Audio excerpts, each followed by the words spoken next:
মিরাজ মিয়া, যেটি সায়ন্ত ভাই বলছিলেন যে এই চ্যালেঞ্জগুলো মোকাবেলা করা খুব কঠিন হবে। আমরা দেখেছিলাম ৭১ পরবর্তী সময়ে জাসদ কিন্তু নতুনভাবে গড়ে উঠেছিল এবং তারা কিন্তু তরুণদেরকে আকৃষ্ট করেছিল। পরবর্তীতে সেই জাসদেরও আদর্শচ্যুতি ঘটে এবং তরুণদের মোহভঙ্গ ঘটে।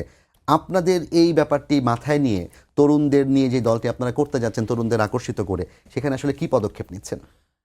দেখেন, এই নতুন যে দলটি আসতে যাচ্ছে এই বর্তমান প্রেক্ষাপট এবং জাসদের প্রেক্ষাপট সম্পূর্ণ ভিন্ন। বর্তমানে যে পলিটিক্যাল যে মোমেন্টাম আছে, এই মোমেন্টাম আসলে জনগণ থেকে চাচ্ছে একটি নতুন দল হোক। একদিকে আমাদের যেমন একটা উদ্যোগ আছে, তেমনই জনগণও চাই একটি উদ্যোগ আছে। দ্বিতীয়ত হচ্ছে, এই দলটি সফল হওয়ার জন্য আমাদের জাতীয় নাগরিক কমিটির কাজ ছিল একটি ভালো দল উপহার দেওয়া, কিন্তু এটিকে সফল করার কাজ হচ্ছে আপনাদের সকলের।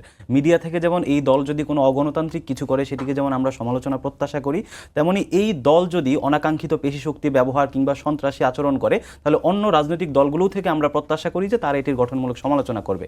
এবং জনগণ থেকেও আমরা চাবো যে আমাদের জন্য এই দলটিকে তারা যেন প্রেশার ক্রিয়েট করে সবসময় একটা স্বচ্ছতার দিকে রাখে।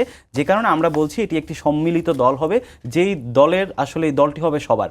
আপনারা সবাই সমালোচনা করে, গঠনমূলক সমালোচনা করে, পরামর্শ দিয়ে, সহযোগিতা করে এই একটি নতুন বাংলাদেশের জন্য যাতে একটি ভালো দল হিসেবে দাঁড়াতে পারে এবং আগামীর বাংলাদেশে যেন এই দলগুলো, বাংলাদেশের যে রাজনৈতিক দলের মধ্যে যে কালচারগুলো, সেই কালচারগুলোতে যেন একটা ইতিবাচক পরিবর্তন এই তরুণরা নিয়ে আসতে পারে, সেটির জন্য আপনাদের সকলের কাছে পরামর্শ আমরা চাই এবং সেটির জন্য দলের জন্য দোয়া চাই।